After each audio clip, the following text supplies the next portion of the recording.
See, the devil in the flesh is constantly fighting against what God is saying that we should do. So we've got to take off and put on.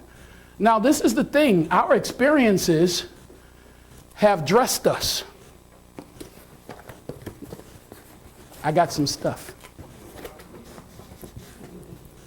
Our experiences have dressed us. They've told us what we need to do to protect ourselves. Our experiences have told us what we need to look like and how we need to act in order to navigate this world. Now, the Lord said one thing, but life told us something else. Jesus talking about all that compassion and kindness and gentleness, but them there streets told us something else. Sometime them their households, their mamas and daddies and brothers and sisters and cousins told us something totally different. And if we were going to survive, we had to change some things.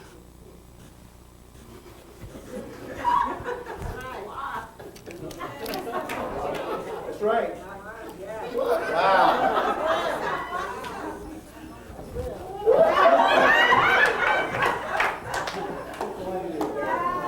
Come on, Pastor. And you know how I go. All that go along with it. Because the world told me I had to put on my shades so people can't see who I really am. Put on my hat to make sure that nobody can get to me. Cover myself with that darkness so nobody can't really see me. Because this is the way you got to present in order to make people leave you alone. So we put on all of this stuff in order to present a particular image. Now the Lord is saying, you got to take this stuff off. You got to change your clothes. See, because this is part of the problem. You have all this stuff and you come to church like this. And don't let the depression get in.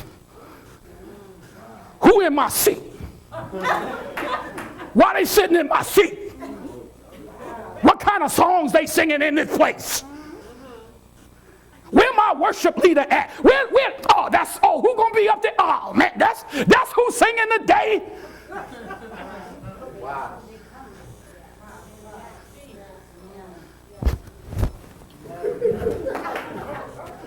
I'ma just wait till they finish and hope the pastor got something to say today. And this is what you wear to church. And the Lord says, you need to take this stuff off. Now, this is the thing. What you do with it. You can't wear it to church, but you can bring it to church. So you need to take it off before you get here. While you getting dressed, if you see all that junk on you, then you need to take it off. It's like, well, Pastor, what I'm going to do with it? Put it in a box. A box called prayer. A box called submission. A box called asking for help. And then you take your box and you leave it at the altar. See, but the box just don't stay there. What happens when you bring something to the altar is that you're looking for the fire of God to show up. And when the Spirit of the living God shows up, then the praise of God burns up the thing you placed on the altar. So it goes before God and is destroyed. So your anger, your depression, your hurt feelings, your unforgiveness gets burned at the altar. But you got to take it off and put it in the box. Too many of us want to wear that stuff to church. But if you get up in the morning and you know you're in a bad mood, say, oh, I got to go to church. I got to get into the house of the Lord. I got to get this anger off me. I I know I can't get past it on my own, but I need somebody to pray for me. So I box my anger in a prayer request, and I bring it to the altar and saying, God, I can't live with this thing on me. It doesn't fit right anymore. It doesn't feel good anymore. I don't like the way it looks on me. But it is only through the Spirit of God and prayer that stuff gets burnt up. See, because many times you can bring your box and take it back home with you. As a matter of fact, if it don't go right, you just unpack the box and start putting it back on in church.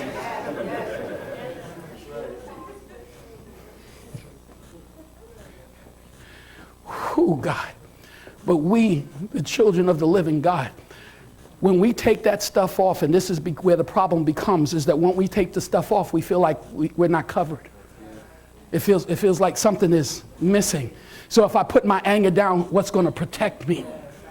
What's going to protect me? If I put my smart mouth down, then who's going to protect me? Because if I stop putting people in their place, then they think they could just say whatever they want to me.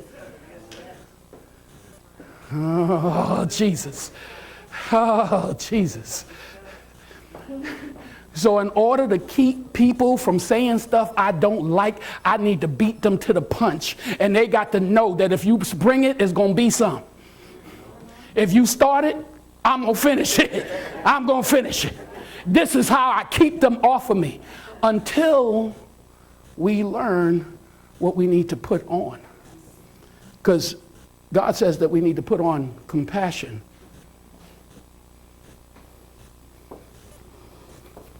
We need to put on compassion and gentleness and kindness.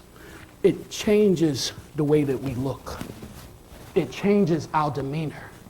It changes our perspective. Because now I put on my compassion. When people see me, they don't think they need to fight.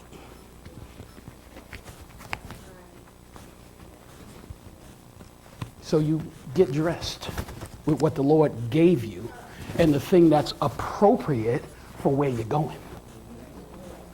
Now, I'm not saying that when people talking smart, you can't tell them, that's not nice. That's not okay to talk to me like that. I'm not saying that. But I'm saying all of that, you can leave that home. You could just say, hey, please don't speak to me that way. That's not nice. I don't appreciate being spoken to like that. And as a matter of fact, if you're going to continue to speak to me that way, I won't continue to speak to you at all.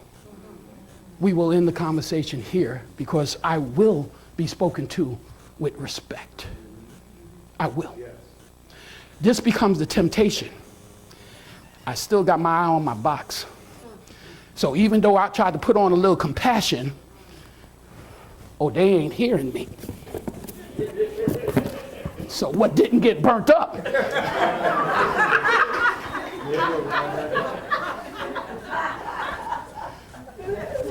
Just cause I got on this tie, just cause I got a little compassion and gentleness, I'm gonna put that gentleness down for a minute.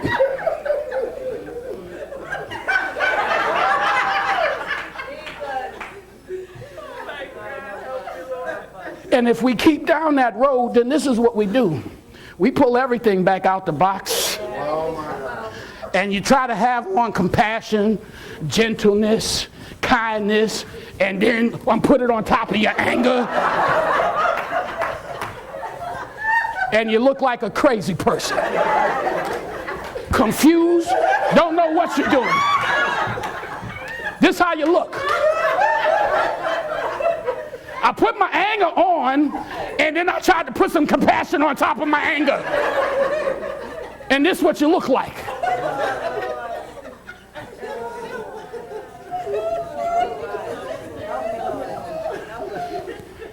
And this is what I've seen happen too.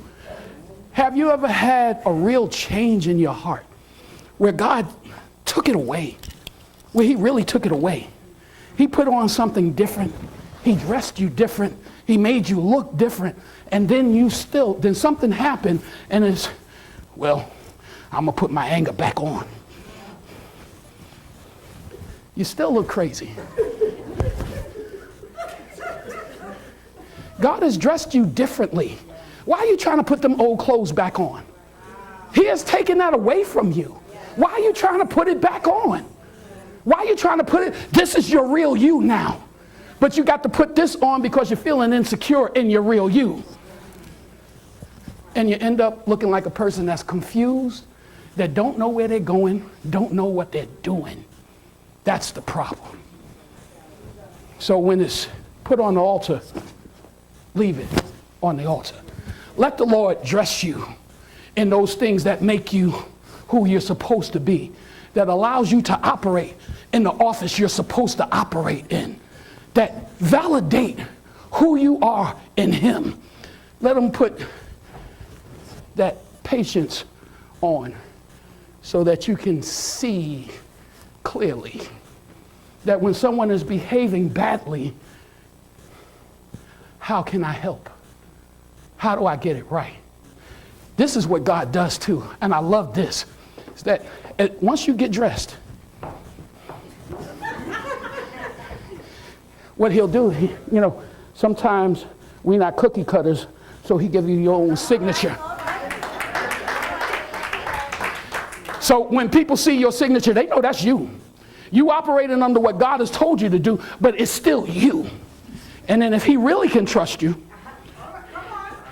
if He can really trust you, He might even give you a little bling.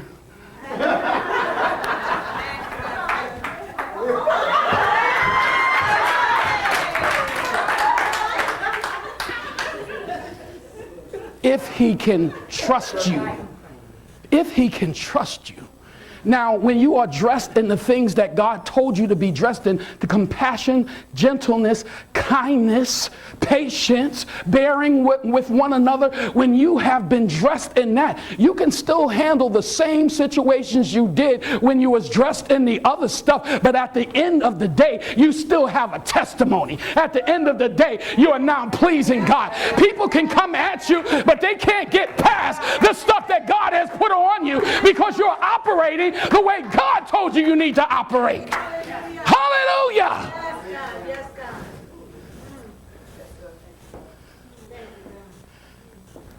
Taking off all that stuff, finding the things that work for you, being able to flow in it and be comfortable takes a lot of work. But Jesus is saying, do it for me.